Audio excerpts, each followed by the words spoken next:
오늘은 성령 강림 주일입니다. 우리 성령께서 강림하신 날을 기억하고 기념하는 날이죠. 교회에는 달력이 있다는 말씀을 드렸습니다. 교회력이라고 하는 교회 달력이 있습니다. 매번 이렇게 절기가 바뀔 때마다 제가 좀 자세하게 말씀을 드리는데 오늘도 교회력이 있다는 것을 좀 말씀을 드립니다. 대림절이 있습니다. 주님이 오심을 기대하며 기다리는 대림절이 있습니다. 성탄절 전 4주간 지켜집니다. 그리고 예수님의 탄생을 기념하는 성탄절이 있습니다. 그리고 예수님께서 이 땅에 오셔서 활동하던 그 시기를 기억하고 기념하는 주현절이 있습니다. 그리고 예수님께서 고난당하시고 죽으신 그 날을 기억하는 사순절이 있습니다. 그리고 난 뒤에 예수님께서 죽음을 이기시고 부활하신 그 날을 기억하는 부활절이 있습니다. 그 부활절 이후에 성령의 임재를 기억하는 성령 강림절이 있습니다. 그리고 다시 대림절로 이렇게 이어집니다. 이런 식으로 교회의 달력이 계속 반복되어서 1년 동안 진행됩니다. 오늘은 성령 강림절입니다. 오순절이라고도 하는데 오순절, 성령 강림절 이렇게 이야기를 합니다. 그러나 사실 오순절은 유대인 절기입니다. 이 오순절에 성령 강림이 일어나서 오순절을 성령 강림절과 같이 그렇게 사용하지만 사실 오순절은 유대인 절기라는 것을 좀 기억하시면 좋겠습니다. 6월절로부터 시작해서 50일째 되는 날을 오순절이라 그럽니다. 칠칠절이라고도 하고 맥추절이라고도 하는데요. 첫 수확을 얻은 후에 하나님 앞에 감사하면서 드리는 절기가 바로 이 오순절, 칠칠절, 맥추절입니다. 그래서 오순이라는 말이 50번째 이런 말입니다. 그래서 50번째 되는 날, 6월절 이후에 50번째 되는 날이다. 이렇게 되는 거죠. 예수님께서 부활하신 날이 6월절 다음 날입니다. 그리고 40일 동안 이 땅에 부활하신 이후에 머무르시다가 승천하시고 승천하신 후에 10일 지난 후에 성령 강림이 이루어졌습니다. 그래서 50일째 되는 오순절에 성령 강림이 이루어진 거죠. 부활절기를 50일 동안 지키는 이유가 여기에 있습니다. 이렇게 교회력은 좀 잘 정리하셔서 기억해 두시면 좋겠습니다. 성령 강림절에 또 기억해야 될 내용이 있습니다. 매번 반복되는 성령 강림절이지만 저희가 꼭 기억해야 되는 그런 의미들이 있는데 두 가지를 꼭 기억하시면 좋겠습니다. 한 가지는 이 성령 강림절에 이 사건을 기점으로 교회가 세워지게 됐습니다. 우리가 말하는 그리스도인들의 모임, 그리스도인들의 공동체, 교회가 이 성령이 강림하는 그 시점으로부터 시작됐다라고 하는 것을 우리가 기억해야 됩니다. 물론 그 전에도 하나님의 공동체, 하나님의 백성들의 모임은 있었지만 저희가 지금 말하는 그리스도인들의 모임, 그리스도를 구주로 믿는 그런 사람들의 모임, 교회가 시작된 시점을 말하라면 이 성령 강림 사건 이후다. 이 부분을 좀 기억을 하시면 좋겠습니다. 그 다음에 또 한 가지 중요한 의미가 있는데 그게 뭐냐면 이 성령 강림을 시작으로 본격적인 전도와 선교가 시작이 됐습니다. 물론 이전에도 복음을 전하는 예수님에 대한 말씀과 예수님에 대해 전하는 일들이 있었지만 저희가 전도한다, 복음을 전한다, 선교한다 라고 하는 저희가 이야기하는 그 전도와 선교가 시작된 시점이 언제냐라고 한다면 이 성령 강림 이후다 이렇게 볼 수가 있겠습니다. 성령이 강림하심으로 그때부터 제자들이 복음을 들고 각지에 흩어져서 전하기 시작했습니다. 그래서 이 성령 강림을 기점으로 전도와 선교가 시작됐다. 이 두 가지를 꼭 좀 기억하시면 좋겠습니다. 그래서 성령 강림절이 되면 이 두 가지 중에 하나를 함께 묵상하게 됩니다. 성령에 대해서 또 성령 강림에 대해서도 우리가 나누지만 교회에 대해서 이 성령 강림절에 나누는 이유가 여기에 있습니다. 그리고 또 한 가지 더는 전도와 선교에 대해서 이 성령 강림절에 보통 나누게 됩니다. 제가 부임하고 이 성령 강림절을 중심으로 교회에 대한 이야기들을 연결해서 많이 말씀을 드렸는데, 이번 올해는 전도와 선교와 관련해서 좀 말씀을 나누려고 합니다. 그래서 성령 강림절 오늘을 기점으로 해서 몇 주간에 걸쳐서 전도와 선교에 대한 내용을 시리즈로 말씀을 좀 함께 나눠가도록 하겠습니다. 네, 먼저 오늘 말씀, 본문 말씀을 보면 이 전도와 선교에 대해서 가장 핵심되면서도 꼭 기억해야 되는, 가장 기초적이면서도 가장 중요한 그런 말씀이 나오는데요. 오늘 이 말씀을 통해서 이 이후에 나눌 전도와 선교의 어떤 기초라고 할까요? 중심이라고 할까요? 이거를 좀 같이 세워보도록 하겠습니다. 8절 말씀, 너무 잘 아는 말씀이죠. 아마 암송하는 분들도 꽤 있을 텐데요. 이 말씀 함께 같이 읽어보겠습니다. 시작. 오직 성령이 너희에게 임하시면 너희가 권능을 받고 예루살렘과 온 유대와 사마리아와 땅끝까지 이르러 내 증인이 되리라 하시니라. 너무 잘 아는 말씀이죠. 근데 이 말씀을 우리가 잘하는 말씀이다 라고만 생각하지 마시고 이 말씀이 어떤 배경에서 주어졌는지를 먼저 좀 보면 좋을 것 같아요. 그냥 이 말씀 잘하는 말씀이고 이런 말이구나 우리 다 알고 있지만, 사실은 이 말씀이 어떤 배경에서 주어졌는지를 먼저 알아야 더 깊이 이해할 수가 있습니다. 그래서 그 배경을 먼저 좀 보도록 하겠습니다. 6절 말씀을 보시면 이렇게 되어 있습니다. 그들이 모였을 때에 예수께 여쭈어 이르되 주께서 이스라엘 나라를 회복하심이 이때니까 하니. 제자들이 예수님께 질문을 했다는 거예요. 뭐라고 질문했습니까? 주께서 이스라엘 나라를 회복하심이 이때입니까? 이렇게 질문을 했다는 거죠. 근데 이 질문한 시점을 우리가 잘 알 필요가 있습니다. 언제 질문을 했냐면 십자가에 죽으신 예수님께서 부활하신 이후에 제자들을 만나는 그 자리에서 제자들이 한 질문입니다. 그러니까 예수님께서 돌아가시기 전이 아니라 예수님께서 이미 돌아가셨고 다시 부활하셔서 제자들을 만나 주셨을 그때 제자들이 예수님께 한 질문이 바로 이 질문이다라는 것을 좀 염두에 둘 필요가 있습니다.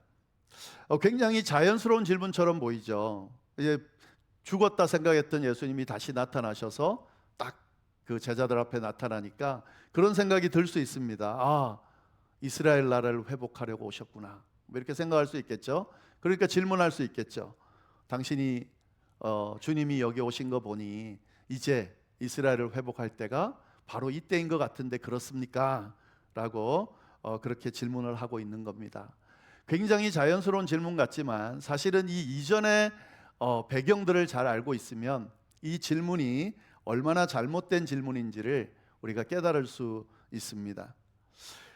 예수님의 제자들은 예수님께 돌아가시기 전에 예수님을 열심히 따랐죠. 모든 걸 버리고 3년이나 열심히 따랐습니다. 그런데 이 예수님을 믿고 따르면서 그들은 예수님을 메시아로 생각하긴 했습니다만은 어떤 메시아로 생각을 했습니까? 정치적인 회복을 주는 메시아로 생각을 했습니다. 그러니까 지금 로마의 압제 가운데 있는 이스라엘 민족, 자신들의 민족을 이 압제로부터 해방시켜줄 메시아로 생각하고, 그 예수님이 이제 뭔가 일을 시작하시면 정권도 바뀌고, 그리고 자기네들이 이 로마로부터 벗어나서 자유인이 될 거다라고 그렇게 생각하면서 열심히 쫓았죠. 근데 예수님께서 걸어가시는 행보를 보면은 그 길이 아니었습니다. 여러 번에 걸쳐서 내가 곧 죽을 거야, 고난당할 거야, 죽을 거야, 그리고 3일 만에 살아날 거야, 이 말씀을 반복적으로 하셨다는 거죠. 그리고 결국에 어떻게 하셨습니까? 잡히셨어요. 고난당하시고 죽으셨습니다. 그러니까 이 제자들이 원하고 기대하는 길대로 가지 않은 거죠. 그래서 제자들이 어떻게 했습니까? 예수님을 버렸습니다. 그리고 떠났습니다. 자기들이 원하던 길을 가지 않았기 때문에 더 이상 예수님을 따를 이유가 없게 된 거죠. 그래서 예수님을 버리고 떠났다. 하는 거죠.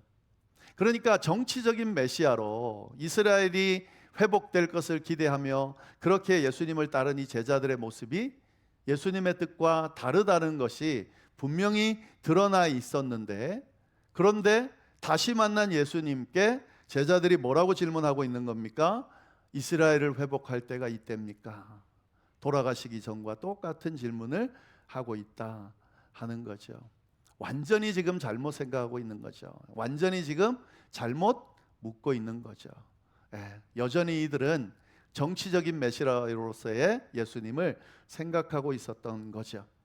그런 이들에게, 이 제자들에게 예수님이 부드러우면서도 단호하게 대답해 주셨습니다. 그게 7절 말씀이에요. 7절 말씀 보시면 이렇게 되어 있습니다. 이르시되 때와 시기는 아버지께서 자기의 권한에 두셨으니 너희가 알 바가 아니다. 예수님은 명확하게 이야기해 주셨습니다. 그 질문이 잘못됐다. 그 질문은 지금 해야 될 질문이 아니다. 너희가 질문하는 그 때와 시기는 아버지께 있다. 아버지의 권한에 있다. 그러니까 지금 그 질문에 대한 대답을 너희가 질문하고 들을 바가 아니다 라고 이야기를 하고 있습니다. 그러나 이 질문 안에, 이 대답 안에는 이런 의미도 담겨 있는 거죠. 너희가 지금 가지고 있는 그 관심은 너희가 가져야 될 관심이 아니야. 그건 내가 원하는 게 아니야. 내가 원하는 관심이 있어. 너희가 꼭 관심 가져야 될 내용이 있어 라는 의미가 이 안에 포함되어 있는 거죠. 제자들은 지금 가져야 될 관심에 집중되어 있지 않고 가지지 말아야 될 관심에 집중되어서 계속 예수님을 바라보고 있습니다. 그런 그들에게 예수님께서 진짜 내 뜻이 뭔지 너가 좀 알았으면 좋겠다.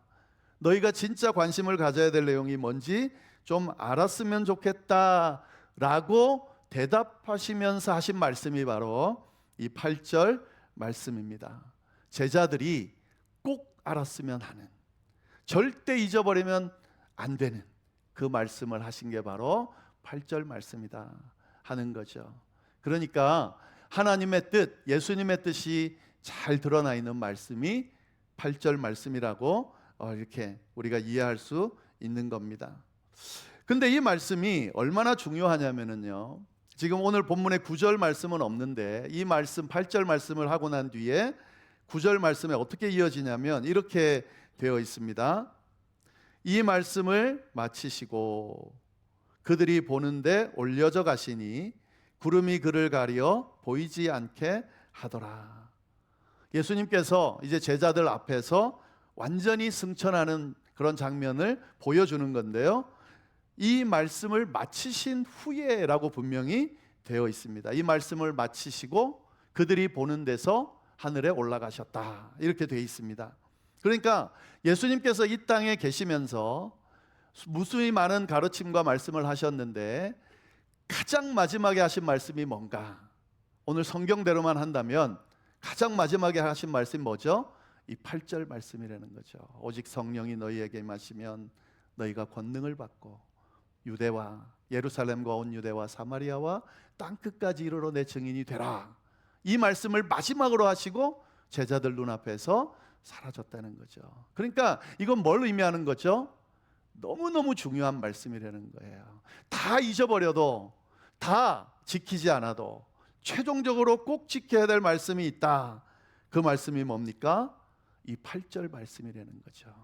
그러니까 단순히 이 사도행전 1장 8절이 참 중요하다, 복음 전하는 말씀이구나 이렇게만 생각할 것이 아니라 얼마나 중요한 말씀인지를 생각하면서 이건 하나님의 뜻이고 예수님의 뜻이고 예수님께서 마지막으로 하신 말씀이다라는 것을 우리가 그 무게감을 가지고 이 말씀을 대할 수 있어야 된다 하는 거죠. 그러면 예수님께서 이 땅을 떠나시기 전에 마지막으로 하신 말씀은 도대체 뭔가? 약속하시고 명령하셨어요. 이 두 가지를 하셨습니다. 약속하시고 명령하셨다. 오늘 이 말씀의 핵심 내용이 뭐냐면 예수님의 약속이면서 명령이다라는 것을 우리가 꼭 기억해야 됩니다. 뭘 약속하셨습니까? 성령이 올 거다. 성령이 너희에게 임할 거다. 여기서 우리가 이제 한 가지 오해하지 마셔야 될 것은, 오순절 다락방에 이 마가의 다락방에 예수님의 제자들 120명이 모여서 기도할 때 성령이 임했잖아요. 근데 그때 하늘로부터 성령이 임했는데 그거를 성령이 그 전에 이 땅에 없었는데 그때 하늘로부터 임했다 이렇게 생각하면 잘못 이해하는 겁니다. 성령은 하나님과 동일한 존재이기 때문에 어디에든 계시는 분이에요. 그래서 구약에 보면 하나님의 영이 역사하는 내용들이 나옵니다. 그러니까 이미 하나님의 영, 성령이 이 땅에 있었다는 거죠. 그러면 이 성령 강림 때 무슨 일이 일어났는가? 각 기도하는 그 사람들 한 명 한 명에게 임했다. 이게 이제 의미거든요. 예. 그러니까 지금 예수님께서 약속하신 건 뭐냐면 오직 성령이 너희에게 임하시면 너희 한 명 한 명에게 임할 거다라고 약속해 준 의미인 거죠. 예. 그래서 예수님께서 성령이 너희에게 임할 거다라는 약속을 주셨다라고 하는 거고, 그 다음에 성령이 너희에게 임하시면 어떻게 하라는 거죠? 내 증인이 되라 라고 명령해 주셨다 하는 거죠. 예수님께서 이 땅에 계시면서 제자들에게 하신 마지막 가장 중요한 그 유언의 말씀, 성령이 너희에게 임할 거다 라는 약속과 그리고 내 증인이 되라 라는 명령의 말씀이었다라는 것을 잘 기억하시면 좋겠습니다. 그래서 이 말씀을 잘 보면 이 안에 이 전도하고 선교하고 하는 그 의미들이 이 안에 다 포함되어 있는 이유가 여기 있는 거죠. 그리고 이것이 얼마나 중요한지를 잘 드러내 주는 거죠. 이 말씀에 근거해서 제가 다음 주부터 이제 하나하나 구분해 가지고 그렇게 전도와 선교에 대한 말씀을 쭉 하려고 합니다. 그러나 이 말씀을 이제 이해하는 것이 되게 중요하기 때문에 오늘은 세 가지 정도 이 말씀이 갖고 있는 의미, 이 말씀을 통해서 전도하고 선교하는 것이 가지고 있는 기본적인 의미가 무엇인지를 먼저 간단하게 말씀드리고 다음 주부터 구분해 가지고 좀 더 깊이 말씀을 드리도록 하겠습니다. 너무너무 중요한 이 8장 말씀 안에 전도하고 선교하는 그 증인으로서의 삶을 살아가는 그 의미가 깊이 담겨져 있습니다.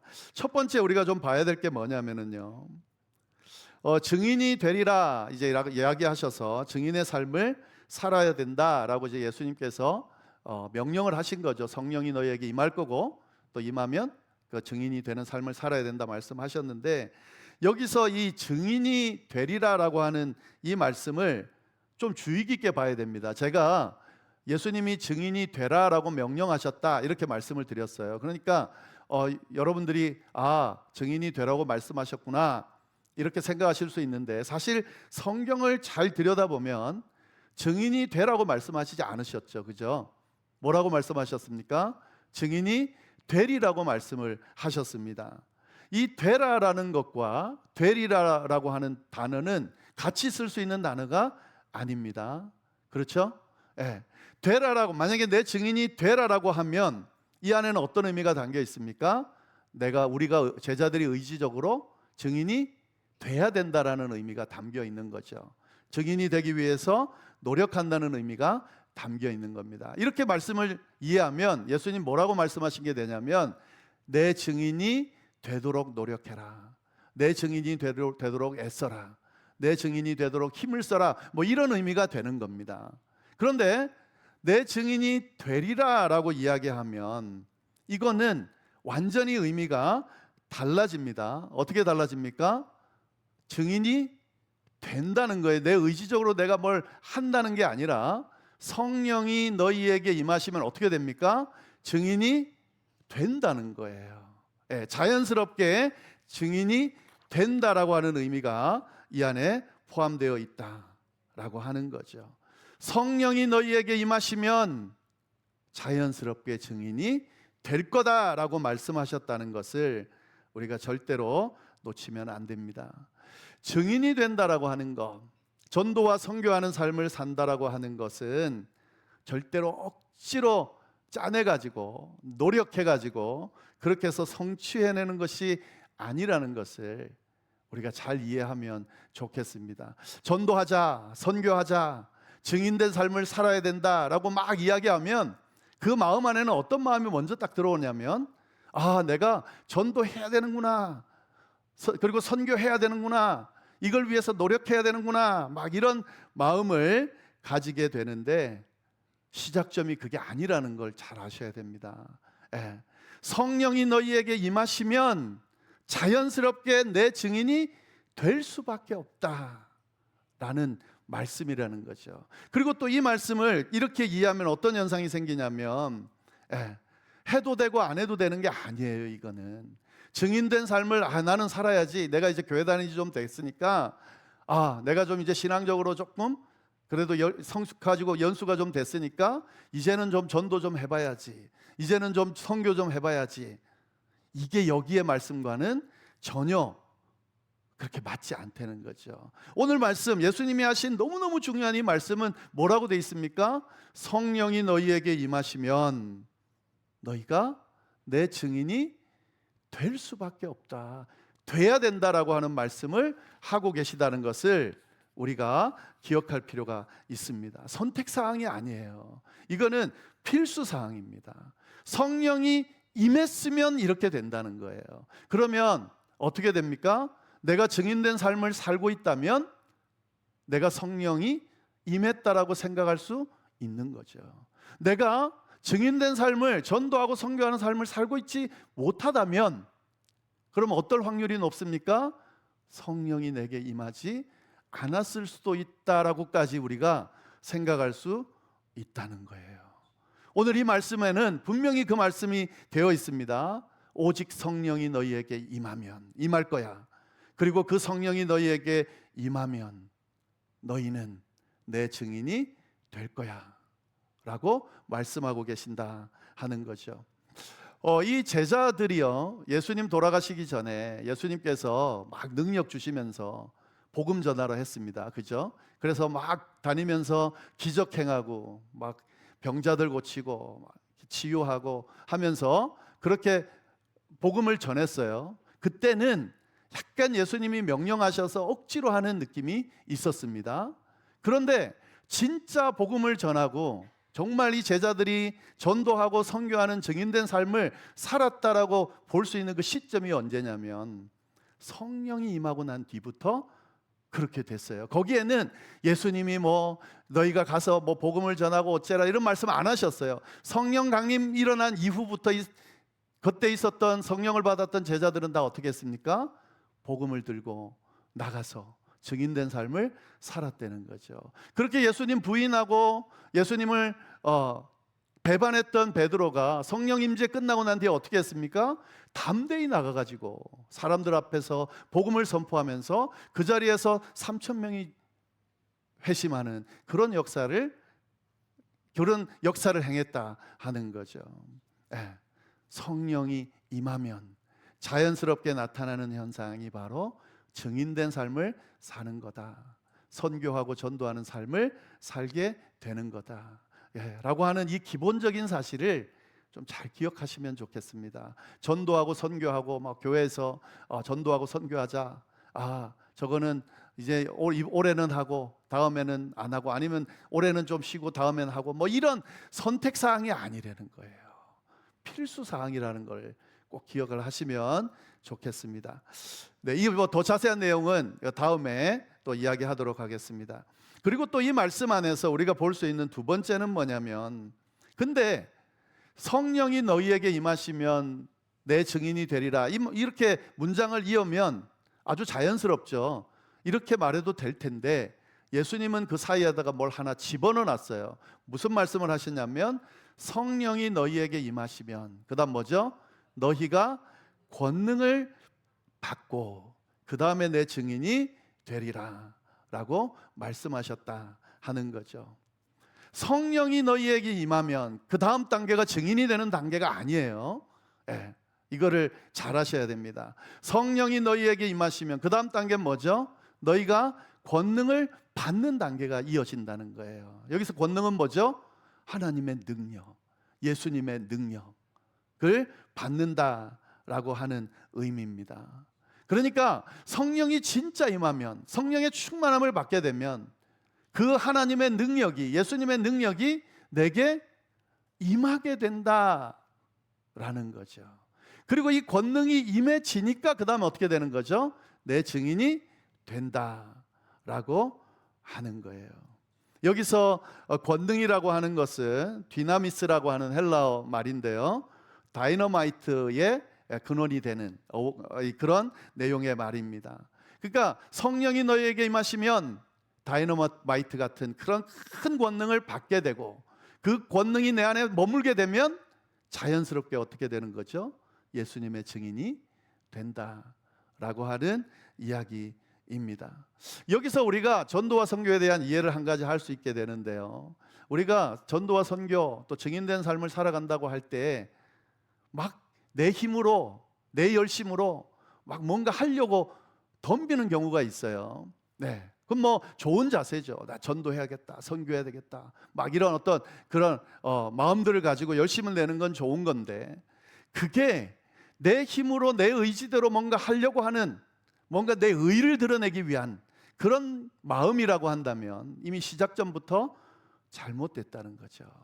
진짜 내가 정말 증인된 삶을, 전도하고 선교하는 삶을 살고 싶으면 제일 먼저 뭘 해야 되냐면, 내 안에 계신 성령이 나를 사로잡아서 하나님의 능력과 권능으로 채워지는 과정을 먼저 하는 것이 우선되어진다는 걸 절대 잊어버리면 안 됩니다.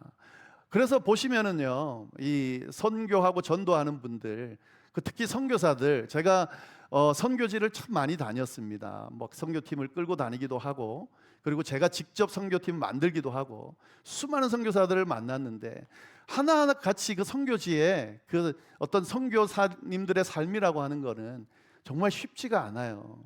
근데도 그거 하고 있거든요. 이거는 절대로 이성적이거나 어떤 능력을 가지고 있거나 어떤 자기의 열심으로 할 수 있는 게 아니에요. 한결같이 말하시는 게 뭐냐면, 그냥 하나님이 강권해서 이 자리에 있게 하셨다는 거죠. 그러니까 하냐 마냐는 건 그분들한테 뭐 몸이 아프시니 좀 쉬십시오, 좀 가서 치료하고 싶시오, 이런 말들은 그분한테는 의미가 없는 거죠. 왜냐하면 내 안에 함께하는 그 성령께서 주신 그 권능의 능력이 당신들로 하여금 복음을 그 자리에서 전하지 않고는 견딜 수 없는 마음들이 생기게 하기 때문에, 그렇기 때문에 하는 거죠. 그러니까 이 선교를 하시는 거지. 뭐 그냥 마음 먹고 야, 난 선교가 좀 옛날부터 꿈이었어, 뭐 옛날부터 내가 하고 싶어, 이래 가지고 할 수 있는 게 아니라는 거죠. 그래서요, 하나님께서 어떤 성령의 능력으로 권능을 주시면서 콜링하지 않으면 선교사로 나갈 수가 없습니다. 마음 먹고 할 수 있는 게 아니에요. 먼저 그걸 묻는 것부터 우선되어져야 돼요. 예. 내가 진짜 하나님께서 주신 이 성령 안에서, 성령이 주시는 이 권능으로 내가 복음을 전해서 일선에 나가서 전하지 않으면 안 될 마음이 있는가를 먼저 점검하고, 그걸 달라고 요청하고, 그걸 먼저 한 이후에 그 다음은 자연스럽게 진행이 되는 거죠. 이게 전도와 선교의 중요한 내용 중에 하나다 하는 것. 좀 더 자세한 내용은 다음에 말씀드리도록 하겠습니다. 마지막으로 한 가지만 말씀드리면, 오늘 이 본문을 보면은 이 전도의 범위가 아주 명확하게 제시되어 있습니다. 이거 예수님이 하신 말씀이에요. 너희가 권능을 받고 그 다음에 내 증인이 되는데 어디 가서 증인이 돼야 되는지를 분명하게 이야기합니다. 예루살렘과 온 유대와 사마리아와 땅끝까지 이르러 내 증인이 된다. 이제 그 증인의 삶을 전도하고 선교하는 대상과 지역을 예수님이 분명히 말씀해 주셨는데, 시작점은 어디죠? 예루살렘이죠. 그 다음에 온 유대고, 그 다음에 사마리아고, 땅끝까지 이렇게 점점점 범위가 넓어지는 거예요. 그리고 참 재밌게도요, 이 예수님의 말씀이 정확하게 제자들을 통해 이루어졌습니다. 사도행전을 보면 이 성령행전이라고도 하고 전도와 선교의 어떤 역사를 담아놓은 건데, 이 예루살렘부터 시작된 복음이 어떻게 됩니까? 온 유대로 흩어지고 사마리아로 흩어지고 땅끝까지 이르러 복음이 증거되는 내용이 사도행전 안에 고스란히 담겨 있죠. 그러니까 어디까지 전도해야 되냐? 이 지금 예수님이 말씀하신 그 범위까지 전도가 이루어져야 된다라고 하는 거죠. 근데 이건 뭐 다 아는 내용이고, 여기서 우리가 한 가지 정확하게 봐야 될 말씀이 있습니다. 이 예수님이 하신 말씀을 순차적으로 예루살렘부터 점점 넓어지는데, 이 말씀이 이런 말씀인지 한번 생각해 보세요. 예루살렘 전도를 끝내면 그 다음에는 온 유대로 가고, 온 유대의 전도가 끝나면 그 다음에 사마리아로 가고, 사마리아 전도가 끝나면 땅끝까지 이르러 내 증인이 돼야 돼, 이렇게 말씀하시나요? 그렇지 않습니다. 이걸 잘 보셔야 돼요. 예루살렘과 온 유대와 사마리아 땅끝까지 복음이 전파되지만 이 안에는 예루살렘의 복음을 전하던 이 제자들이 온 유다로 흩어졌을 때에 이 예루살렘의 복음 전하는 게 끝난 겁니까? 그렇지 않아요. 동시에 일어나는 거예요. 사마리아까지 확산돼도 여전히 예루살렘과 온 유대의 복음이 증거돼야 한다는 거죠. 땅끝까지 복음을 전해야지만 예루살렘과 온 유대와 사마리아의 복음이 여전히 전파돼야 된다 하는 의미가 이 안에 담겨져 있습니다. 참 이상하죠. 전도와 선교를 이야기하는 분들 중에 극단적으로 막 선교 이야기하면서 현장에서 주변에 있는 가정과 또 주변에 있는 사람들과 교회를 통해서 복음을 전하고 그 복음을 확산하는 것을 되게 뭔가 별 볼 일 없는 걸로 그렇게 치부하면서 마치 저기 나가서 선교하면 대단한 걸로 생각하는 분들이 많이 있어요. 이 말씀대로 하시는 게 아니에요. 지금 예루살렘과 온 유대에서 복음 전하는 이 사람들도 당연히 있어야 되고, 그 사람들도 귀한 일을 하는 거예요. 어떤 사람들은 이 주변에 복음 믿지 않는 사람도 많은데 무슨 알지도 못하는 저런 데 가가지고 자꾸 선교하냐고 그렇게 말하는 분들이 있습니다. 여기부터 하라고. 근데 성경은 그렇게 이야기하지 않아요. 땅 끝에 나도 모르는 곳에도 복음을 전하라고 예수님이 말씀하셨어요. 그러니까 지금 여기도 해야 되지만 거기도 해야 된다고요. 동시에 다 해야 되는 거예요. 그래서 저희 교회를 위시해서 많은 기독교인들이 여기서도 전도하고 저기서도 선교하고 다 각지에서 이렇게 하는 이유가 이 말씀대로 하기 때문에 그렇습니다. 그러니까 어디 한 군데를 놓고 이것이 전부라고 말하는 것은 잘못됐다라고 하는 것을 오늘 말씀을 통해서 잘 봐야 됩니다. 그래서 증인이 되는 삶, 예수님이 말씀하신 전도와 선교하는 삶은 지금 내가 일하고 있는, 내가 지금 꾸리고 있는 가정부터 해서 여기서 증인으로서 내 가족들에게, 주변 사람들에게 정말 예수님의 제자답게, 증인답게 살아가는 것으로부터 예수님이 말씀하신 이 전도와 선교를 하는 거예요. 교회 안에서 여러 가지 봉사활동을 하면서 남들 안 하는 거를 내가 선교지에 가서는 할 거를 여기서는 잘 안 하거든요. 이상하죠. 근데 여기서 허드렛 일이나 여러 가지 봉사나 이런 하는 일들, 이게 선교고 전도입니다. 하나님은 그렇게 보시는 거예요. 이것을 할 줄 아는 그 사람을 저기 나가서 선교하는 사람보다 덜 하고 있다고 하나님 절대 말씀하지 않으세요.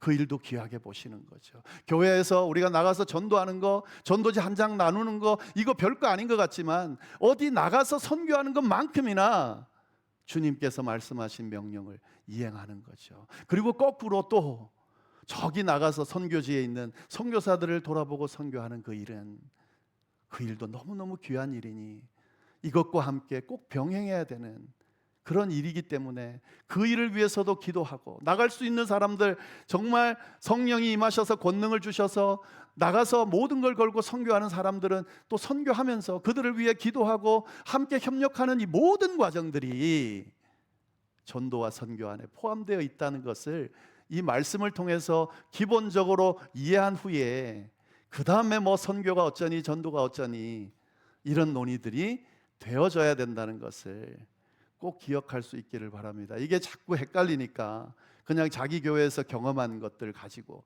이게 마치 전부인 것처럼 그 잣대로 자꾸 주변을 평가하다 보니 진짜 제대로 된 그런 전도와 선교, 증인된 삶의 모습이 아닌 부분적인 그런 모습으로 신앙생활하고 섬기고 사역하게 되는 거죠.